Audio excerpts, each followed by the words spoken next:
आज Doubtnut app download करें। Doubtnut पर अपने सभी गणित, रसायन विज्ञान, भौतिक विज्ञान और जीव विज्ञान के डाउट्स का करो सफाया। बस प्रश्न की फोटो खींचो, एक ही प्रश्न को क्रॉप करो और तुरंत वीडियो सोल्यूशन पाओ। अभी डाउनलोड करें। हेलो बच्चों, हमें यहाँ पे प्रश्न दे रखा है, एक अभिकथन ए दे रखा है और तर्क आर दे रखा है। ठीक है, तो सबसे पहले हम लोग चलते हैं अभिकथन ए पर। और इसमें कहा गया है कि सामान्यतः आवर्त में बाईं से दाईं ओर जाने पर आयनन एंथैल्पी बढ़ती है। ठीक है, तो देखिए यहाँ पे एक टर्म इंट्रोड्यूस हुई है, आयनन एंथैल्पी, है ना, नई टर्म आई है आयनन एंथैल्पी। आयनन एंथैल्पी क्या होती है? किसी भी विलगित गैसीय परमाणु के बाह्यतम कोश से इलेक्ट्रॉन को निकालने के लिए आवश्यक ऊर्जा आयनन एंथैल्पी कहलाती है। मतलब किसी भी परमाणु से हमको इलेक्ट्रॉन निकालना है और उसके बाह्यतम कोश से इलेक्ट्रॉन निकालना है, तो जितनी ऊर्जा की रिक्वायरमेंट होगी, जितनी ऊर्जा की आवश्यकता होगी, उसे हम क्या कहेंगे? आयनन एंथैल्पी कहेंगे। ठीक है, तो सबसे पहले अभिकथन पर चलते हैं। तो अभिकथन जो हमको कह रहा है कि भैया बाईं से दाईं तरफ जाने पर आयनन एंथैल्पी बढ़ती है। क्यों? क्योंकि देखो, बाईं से दाईं तरफ जब हम लोग जाते हैं तो प्रभावी नाभिकीय आवेश क्या होता है? प्रभावी नाभिकीय आवेश का मान क्या होता है? बढ़ता है।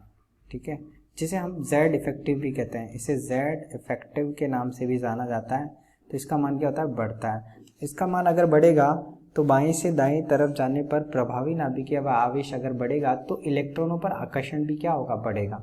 अगर इलेक्ट्रॉनों पर आकर्षण बढ़ेगा तो इलेक्ट्रॉनों को निकालना मुश्किल है। इस वजह से आयनाइजेशन एंथैल्पी का मान भी क्या होता है? बढ़ता है। तो आयनाइजेशन एंथैल्पी का मान भी क्या होता है? हमारा बढ़ता है। ठीक है, इस तरह बढ़ता है। ठीक है, तो ये अभिकथन तो हमारा सही हो गया, है ना। अभिकथन हमारा क्या है? सही है। ठीक है, अब कथन पे चलते हैं। अब कथन क्या कह रहा है? ठीक है, तो कथन हमारा बोल रहा है, तर्क हमारा कह रहा है कि भैया जब इलेक्ट्रॉन क्रमशः एक ही मुख्य क्वांटम स्तर के कक्षकों में बढ़ते हैं, मतलब इलेक्ट्रॉनों को हमको भरना है। ठीक है, इलेक्ट्रॉनों को हमको भरना है किसमें? एक ही मुख्य क्वांटम स्तर, मतलब हमें वहाँ पे कोश का मान क्या करना है? सेम ही रखना है। कोश का मान हमें सेम ही रखना है।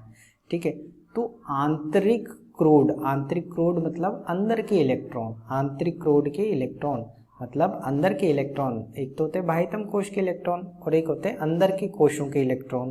तो अंदर के कोशों के इलेक्ट्रॉन को क्या कहा है? आंतरिक क्रोड के इलेक्ट्रॉन द्वारा डाले गए आवरण प्रभाव क्या होता है कि जब भी बाह्यतम कोश के इलेक्ट्रॉनों को अंदर वाले कोश के इलेक्ट्रॉन प्रतिकर्षित करते हैं तो उसे हम कहते हैं आवरण प्रभाव।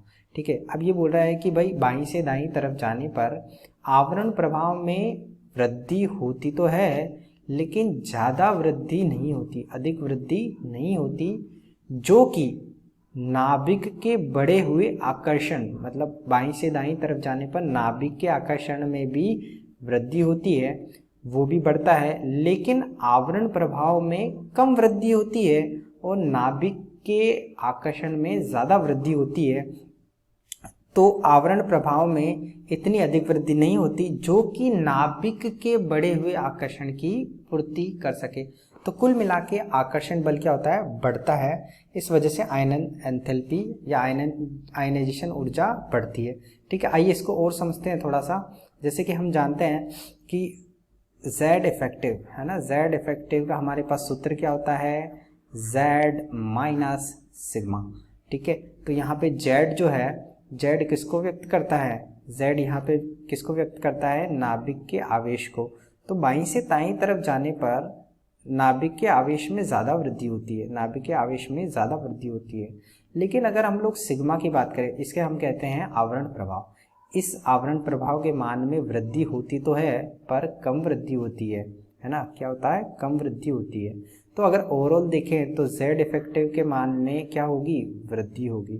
तो यहाँ पे इस सूत्र से भी समझ सकते हैं कि भाई जो नाभिकीय आवेश है वो ज़्यादा तेजी से बढ़ रहा है, जबकि परिरक्षण प्रभाव या आवरण प्रभाव इतनी तेजी से नहीं बढ़ता है। तो नाभिकीय आवेश में अधिक वृद्धि होती है, जबकि आवरण प्रभाव में इतनी अधिक वृद्धि नहीं होती। तो कुल मिला के यहाँ पे प्रभावी नाभिकीय आवेश का मान बढ़ता है और इस वजह से जो हमारी आयनाइजेशन एंथैल्पी है उसका मान भी बढ़ता है। तो यहाँ पे जो अभिकथन था वो हमारा सही था और तर्क भी यहाँ पे हमारा क्या है?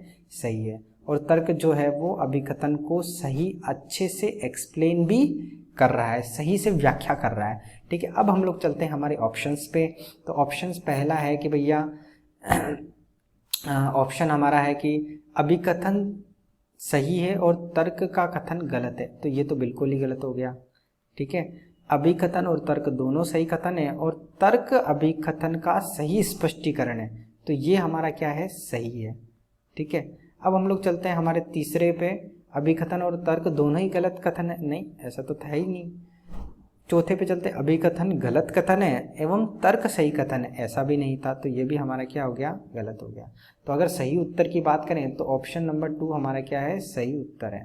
ठीक है, ऑप्शन नंबर 2 हमारा क्या है, सही उत्तर है। ठीक है, तो जो ऑप्शन नंबर 2 है वो सही है और यही हमें यहाँ पे पूछा था इस प्रश्न में। ठीक है, तो आई होप आप लोगों को समझ में आ गया होगा। ठीक है, थैंक यू वेरी मच बच्चों। कक्षा 6वीं से 12वीं से लेकर नीट, IIT, JEE वो एडवांस के लेवल तक 1 करोड़ से ज्यादा छात्रों का भरोसा। आज ही डाउनलोड करें डाउटनेट ऐप या व्हाट्सएप करें अपने सारे डाउट्स 8400 400 400 पर।